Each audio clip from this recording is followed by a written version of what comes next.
Hey guys, and welcome to another episode of the Full Color Waterfall Podcast. On today's episode 111, Science versus Emotion.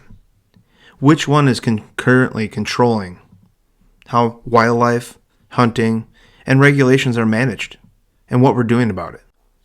But first, my sponsor of the program, True Dave Gear. From their boots to their waterproof backpacks to their waders, neoprene and breathable, they got you covered. Keep you dry, keep you warm, get you out there. Full color 15 at checkout saves you some money, and you can put that money toward other things like, conservation or wherever you see fit for what drives you the most. So give them a look, guys. True Dave Gear. So on this one, the one that basically made me think of this topic for a podcast was something I watched on YouTube a little bit ago, and you might have seen it on Instagram if you go into different categories of not only just posting pictures of your ducks and things that you harvest, your success stories, right? If you dig a little deeper into our society and our culture of hunting and what is at stake for a lot of this stuff, whether it be public land, private land, or what have you, it can be very driven by emotion versus the science aspect of it. You see, the reason I wanted to do this and base this episode off of what I've come to understand watching things that, are geared toward conservation and are geared toward different things that, get in the way of hunters, get in the way of hunting, and how those approaches matter. I went on YouTube because I saw a little blip for a series called Killing Catalina Island. And I wanted to go in and dive into it fully. And for those of you that watched it and took your takeaway from it, I'm going to go into my takeaway from it now.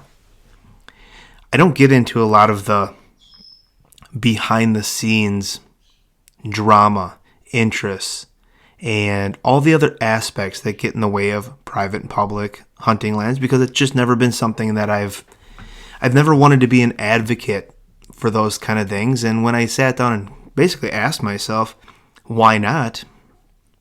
I didn't have an answer for myself. I have the ability to. We all have the ability to. We all have the ability to go to taking what we see on something that is on a major level and scaling it down to something that can help contribute to making the lands that we hunt and the marshes that we hunt more sustainable and more available for access and the animals that are there in our local areas. So why don't we? Well, for a lot of the time, it is simply, you want to do it as your escape, right? Hunting for a lot of people is an escape from reality, from your everyday life. For a lot of us, that's as far as it goes. You utilize the resource, and that's it. But you see, when I watched this YouTube video, basically a documentary on Killing Catalina Island, it was geared toward mule deer populations. Mule deer populations on an island where they were introduced over 100 some years ago. And it all came down to emotion versus science. I deal and get into a lot of different topics as of late that are geared toward education. Education and understanding advocacy and where people get the mindsets that they do because, they affect each and every one of us. And you see, if you're a hunter and you're going into conservation with a hunting mindset, your viewpoint differs a lot from these people that are coming out of 4-year degree programs with their degree in natural resources or biology. Why? Because the majority of them don't hunt. A lot of them don't hunt. Almost all of them don't hunt. So what do they do when they get into the face of adversity of being able to manage land? Well, they don't look at it from a conservation perspective, from a hunting perspective. They look at it from an emotional perspective. They can't see themselves killing anything. So that's where the emotion comes in. They want nature to be nature. Every man, woman, and child should keep their hands off of it and just let nature thrive. And we'll put our hand on certain things that we can control or not control, and we'll see where it goes. That's their approach on a lot of this stuff. But you see, without the hunter, the funding's not there. And without funding, guess what? You can't do a whole lot.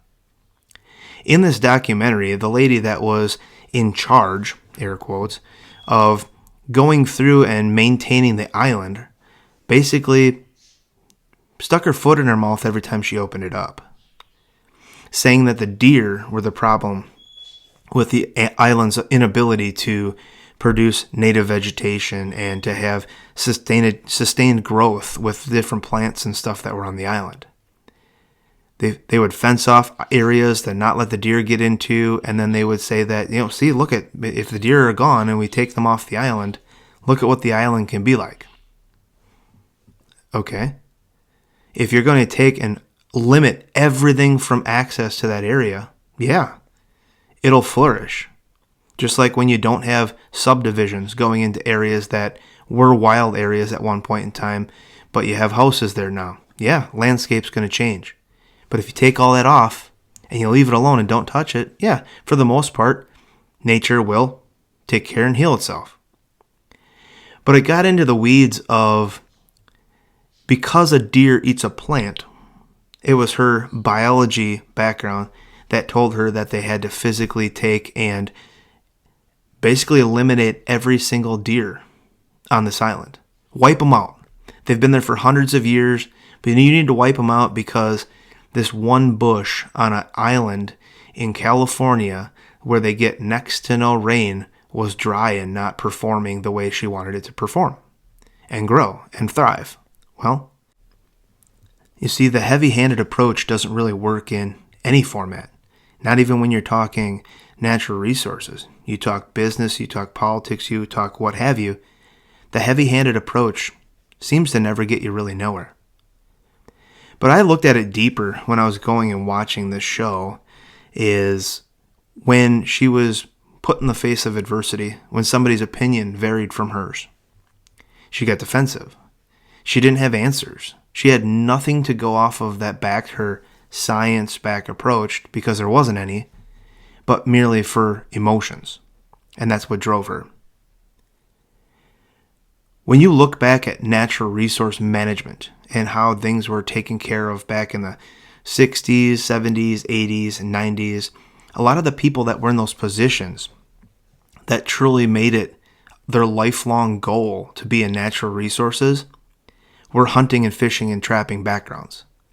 Those people's passion was, how do I make the land better for all with the limited resources that we have? Yes, even back in the 70s and 80s and 90s. Yes, funding was still an issue back then. It'll continue to be an issue going forward for years and years and decades to come. But the people that did those jobs, they stayed in them long term because they wanted to reap the rewards of everything that their hands did to that land to make it benefit everybody. Put more deer on the landscape, put more turkeys on the landscape. But that's not where it ended. They wanted to put more prairie grasses and different things on the landscape that helped birders, native prairie plants, everything that was out there so that everybody would have the ability to see what a well-managed area can look like and what kind of animals can thrive there. Now you fast forward to today. Money, influence, over actual science.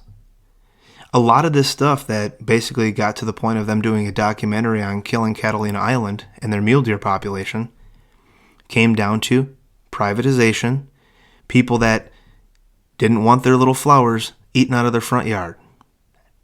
And so therefore we need to wipe out an entire population off of an island because a rich person living on an island with a yacht doesn't want their daffodils eaten off their front porch. But it goes deeper than that. Nowadays, your average student that gets into natural resources and biology, they lean one way. Not going to get into that. But they are very leaning of one way, and it is very, very one-sided. They don't hunt. They don't fish. They don't trap. They read a textbook, and then they think they're the all-knowing being on the animal that they don't want to have harmed, hurt, or killed because they don't understand how ecology and biology and all this stuff go together. Even though they read a book for 4 years that told them what to do, they don't know in their heart of hearts how to control it so that it's managed properly. They want to go in with a heavy hand or a heavy fist, and they want to either delete it or have nobody be able to touch it. Well, in reality, in today's society, that just doesn't work. You can play on the fringes and you can do little things to help manage different properties, and you can use the very limited resources you have to pretend like you're making a difference. Or you can partner with different groups that actually have the funding that give you the ability to do what you want to do with the land and make it better for all. However, that money comes from one place and one place only, majority of the time, and that's hunting. I say a lot from time to time that the waterfowler and the hunter are our own worst enemy. And I mean that 100%. With all the stuff that is out there with science versus emotion, one of the main drivers that causes a lot of this stuff is social media. Social media is a big driver in the hunter-non-hunter realm. And when your non-hunter realm is your biologists, your scientists, your people that have the degree, the piece of paper framed in their little frame in their house, and they get into these jobs that have the ability to affect how you hunt, fish, trap, and whatever, and you're basically putting stuff out on social media on a daily basis that shows hunting is a negative. These people see no positive side to it. And when they see no positive side to it, why would they value your opinion? Why would they take your knowledge or expertise in what you see in the field and utilize it and put it and implement it into what they're trying to do on insert public land piece here? They're not going to. You will slowly be weeded out. And when we say that, we want all these public lands for all, well, you look at them and they're already underfunded. They're already to the point where a lot of them are mismanaged, falling apart on themselves because, well, there's no funding there. And if you push the hunter out and we push ourselves out, they're just going to get worse and worse because nobody's going to flip the bill to pick up the pieces for what's been destroyed. Hunters have the ability to stand up for what's right, stand up for what you believe in. But in our soft society, yes, our society is extremely soft. Like a fresh loaf of bread out of the oven. Our society is to the point of being so soft that, everything they see and do affects their daily life in a negative way. So you see, when you're putting things out there with playing with crippled birds or not cleaning up your animals when they're full of blood and showing all the gore and guts and all the other stuff that we know as hunters happens in hunting. We know that there's blood. When you shoot something with a gun, yes, there's blood. There are times when you have crippled birds. You take care of them. You humanely take them out of their misery and, then you basically bring them home and you eat them. But all the other stuff that in our society right now with snapshots and photos and all the stuff that it doesn't take more than a 2-second clip for somebody to steal that as a non-hunter and share it within these groups and these circles to see like this is what a hunter is. And we've talked about that before. I do the calling us out stuff on Instagram all the time because, well, if we're not going to police ourselves, who the hell is going to? Morals and ethics have left the chat a long time ago when it comes to outdoors and outdoor activities for a lot of people. And that could be you as well. But what are you doing to attempt to change it? A while back, I talked about a funding program called the Knowles Nelson Stewardship Fund. Went down to the Capitol and talked with some representatives that have the ability to vote on keeping that funding available to make our public lands better and be able to acquire more land to be able to have more land for hunting. Well, that's to the point now where it hasn't gone through its full process yet, but it's to the point where they're thinking of pushing it through to where it's still a bill, but it's in bill and basically in name only. And they're stripping stuff out of it, which is basically acquiring more land with that money for public use. How did we get there? How did we get there with that bill? Well, people are looking at it from every avenue and saying, okay, all this money is being allocated to these funds to push into public land that are already mismanaged, misused, and nobody takes care of them in any way, shape, or form. Can the money be used for a science-backed approach to make them better? Yeah, I really believe they could. But is the money being used currently for very one-sided things on public lands? Is it simply for the bird watcher? Is it simply for the biker or the hiker? And all that resource money is just getting used to just maintain simplistic things for one side and not for all. Don't get me wrong, I love really decent trails to be able to get your kayak cart down, to be able to get to where you can hunt. But if the water levels aren't being maintained and things aren't being taken care of for the hunter or the kayaker or everybody as a whole, well, then that money is getting spent for emotion purposes, not for science purposes. If you have a public land area, it should be managed for everybody. It should be managed for the animals first and foremost. And then the ability for humans to use it should be at the backside of that, because it should be a wildlife area, basically showing what we can do and how we can promote and what we can grow to be able to give these animals basically a refuge area, but that is also open to hunting and stuff as well. So you can show that when people have their hands in things and everybody is taken into consideration, what you can truly make these public lands into. Right now, we have the ability to, voice our opinion in a lot of different ways.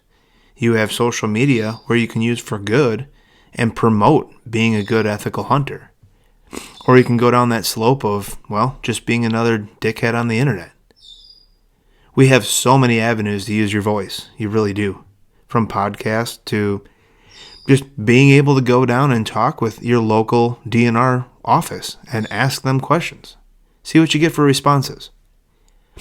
But with the Knowles Nelson Stewardship Fund, say it goes forward and it gets passed where it's in name only, and the money that they're talking about, taking it from $33 million down to $28 million, and $18 million of that money is going to be coming from a specific source from the government, and everything else would be coming from a different, whether it's privatized area or what have you. That's kind of what's on the table now. And with the caveat of that is, if it's in name only and that money is grant money used for public lands, the part that they're trying to get in there is it's not able to be used for acquiring more land. Some people see that as a negative. I really don't. If we can't support and make the land that we have now and maintain it in a professional manner, why would we need to acquire more? Let's get the system that we have currently working, and working in a positive manner. Get the things fixed that need to be fixed. Fix the roads, fix the trails, fix everything that needs to be fixed on public land to make it accessible for everybody. And then later down the road, we can figure out if some of that money can be later used for acquisition of more land. But right now, as far as the state of Wisconsin is concerned, and let me know what it's like by you, our public lands are slowly falling apart. They are not maintained like they used to be. And I get it. Yeah, I get funding and the whole bunch of things that go into it. There are less hunters out there actually doing any of the help and conservation work at all. That's just something that, it doesn't happen much anymore. Because a lot of us just hunt, use social media, and that's it. We don't become advocates. We don't do anything to help the resource other than buy a license and say, yep, see that? I'm helping. But if you don't know where that money goes, you could have billions of dollars in that account, or you could have a couple $1 million in that account. If you can't see the results of any of that money, what's the difference of what the dollar value is? It's basically doesn't matter at all. So when you find things in your areas, national scale sometimes is way over the head of any of myself or you or whoever, unless you can figure out how to organize a group and go down as a large group of people to try to make a difference in something, highly unlikely, not going to happen. But if you use platforms like social media for good, and you get the word out on things that are science-backed and not just fed off emotion, you can actually reach a lot of people, millions of people, tens of millions of people. And if it gets in the right hands of the people that are willing to do the right thing for the science-backed approach, some of these big major groups, and they start sharing it, then it gets in the hands of people that can actually make change and actually make things become better. Because they know how to use the money in a positive manner, in a way where they can stretch every dollar to get the most out of it, than just allowing the government to do it, because we know how ineffective a lot of government programs can be. So my call to action is very simple on this one, guys. What have you done lately, within the last year, to help try to get answers or help improve the areas that you hunt, fish, trap, and what have you? If the answer is nothing, ask yourself why not. What could you do? Write down some things. Have some suggestions. Go in to the offices and ask the right people the right questions, and you might actually see real change based off of science, understanding. You don't need to be a scientist to know science. You can be a hunter and understand the lay of the land and understand plants and ecology and biology and everything else that goes into it just by being a hunter and observing your surroundings when you're hunting. What's not there? What's prevalent in those areas that shouldn't be there? Are there invasive species there, whether it's animals or plants? What are you noticing on the landscape that you can go back to with a science-backed approach and understanding what you're looking at and have real conversations with real people that can make decisions to get that stuff to go away? To make it benefit the animals that live there, to make it better for hunting and bird watching, hiking, and alike. We can all be doing more. We really can. It's very easy to get into the mindset of, well, Justin, I got weddings this weekend. I got this weekend. My kid's hockey game. I got this. My daughter's in gymnastics. Oh, okay. You make time for all that stuff. And you're passionate about waterfowl or wildlife or what have you. You can take a half a day every once in a while to put back into the resource that you use. It is really that simple, guys. So the next time you are seeing things online that just don't add up, that look like they're driven off emotion versus driven off of science-backed approaches, share it, show it, help people understand the angles that people are going on this stuff, and ask more questions. That is very, very simple to do. You don't have to be derogatory. You don't have to get all animated and cuss and swear and get in somebody's face and all this other stuff like you see all the time online and on news and everything else. Adults can have conversations, tough ones, asking questions, but when you ask a question, don't ask yes or no questions. Ask questions where you get genuine answers, and you might find out more about the resource that we have and maybe why, duck populations aren't what they say they were. Digging into that deeper and not just blaming it on flooded cornfields down south or flooded cornfields in the Midwest or what have you. It's way deeper than that. And until we start actually asking real questions, we're just going to be infighting, guys. So until the next one, I appreciate each and every one of you. I really do. Tell you that all the time. And get out there. We got spring turkey hunting coming up around the corner. And I'm really looking forward to the snow melting here and making it all go away so we can have sunnier days and brighter days and being able to get up in the morning and go pursue something that is another passion of mine besides waterfowl, and that's turkey hunting. So if you're looking forward to that season upcoming too, best of luck to you guys. Stay safe. Get those kids out there and have them hunt with you as well. And we'll see you on the next one. Thanks, guys.